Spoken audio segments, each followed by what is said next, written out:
Good morning. સવારના વાગી ગયા છે 6 અને આજે હું જે સ્કૂલે નથી. અરે આ કોણ નાસ્તો અત્યારમાં કરવા માંડ્યું? ટીવી જોતા જોતા કેટલી નવરાય છે અને તેમને મોકલ્યા પછી ક્રિશને ફ્રાઈડ ઇડલી ખાવી હતી, તો મેં ઝટપટ રવો છે એની અંદર ખાટી છાશ નાખી અને ખીરું છે એને હલાવીને થોડી વાર મૂકી દીધું છે. ત્યાં સુધીમાં મેં ગરમ પાણી મૂકી દીધું હતું અને આ રવો થોડોક ઓછો પલળ્યો છે એટલે થોડીક છાશ નાખી ફરી વખત હલાવી અને મીઠું અને ઈનો નાખી અને આ મિશ્રણને ફરી વખત હલાવ્યું છે એટલે એમાં એર આવી જાય અને ઇડલી સરસ ફૂલે. સ્ટેન્ડમાં તેલ લગાડી અને મેં ઇડલીના સ્ટેન્ડમાં ઇડલીને પાથરી અને પાણીમાં ગરમ થવા મૂકી દીધી છે. અહીંયા મારી ઇડલી છે બફાઈ ગઈ છે 5 જ મિનિટમાં.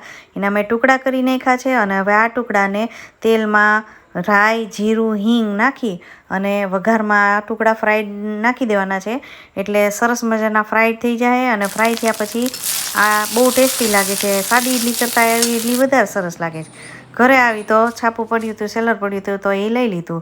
બાઈએ મોકલેલ ભીંડો બહુ જ સરસ દેશી ટેસ્ટી લાગે છે એટલે આજે ભીંડા કાર્યક્રમ હતો. પણ મારા નસીબ એટલા ખરાબ હતા કે એક તો સ્કૂલેથી થાકીને આવી હતી, પ્લસ આજે ભાદરવાન તડકા જેવો તડકો હતો અને ઘરે આવતા જ ક્રિશે કીધું કે બહુ ભૂખ લાગી છે, તો મેં આવીને તરત રસોઈ કરવાનું સ્ટાર્ટ કરી દીધું હતું. પણ જ્યારે લાઇટ વહી જાય છે ને ત્યારે રસોઈ કરવાનો બહુ કંટાળો આવે છે, કારણ કે એક તો ગરમી હોય, એમાં થોડી વાર માટે આપણે પંખો કરી શકતા નથી.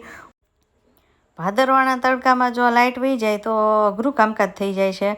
મારે જો કોઈ જીવીવાળા સાંભળતા હોય ને તો એમને વિનંતી કરવાની થાય છે કે જ્યારે લેડીઝ રસોઈ કરતી હોય ને ત્યાર તો પ્લીઝ તમે લાઇટ કાપોમાં, માંડ રસોઈ થાય છે.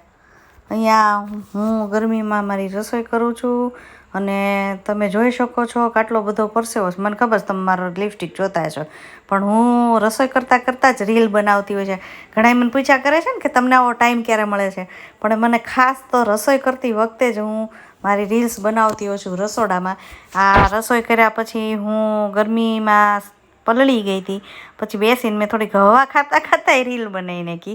અહીંયા એક રીલ એવી છે કે એ બેને પોલીસને ફોન કરે છે કે મારા ઘરવાળા છે એ કોબી લેવા ગયા ને તો હજી પાછા નથી આવ્યા. તો પોલીસ કહે કે કંઈક બીજું બનાવી નાખો ને, કોબી જ બનાવવું જરૂરી છે.